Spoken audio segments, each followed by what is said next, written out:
மனைவியிடம் மறைக்காதே பாகம் 3. ஏன் சாதம் கருப்பாகிய கேட்டதற்கு ஒரு குச்சியை காமித்தார். உடனே அவர் இந்த குச்சியை எடுத்து பார்த்துவிட்டு, ஆகா, இந்த குச்சியைத்தானே நான் தினந்தோறும் பல வருடங்களாக தேடிக்கொண்டிருந்தேன். இந்த குச்சி என்ன தெரியுமா?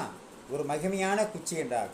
காரணம், அந்த குச்சியால் கிளறிய கருப்பாக போன சாதத்தை அந்த மனைவி சாப்பிட்டவுடன் தன்னுடைய முதுமை வயதை மாற்றி இளமையான வயதை அடைந்து விட்டாள்.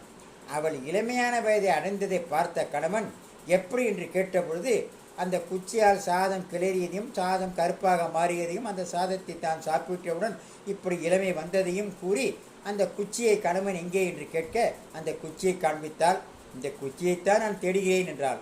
ஆகவே அவள் குச்சி மீதி எங்கே என்றார். மீதி குச்சியை அடுப்பில் வைத்து எரித்து விட்டேன் என்றார். அட பாவி, என்னிடம் சொல்லவில்லையே என்றால், நீங்கள் என்ன தேடுகிறீர்கள் என்று மறைக்காமல் சொல்லியிருந்தால் நான் சொல்லியிருப்பேன் அல்லவா?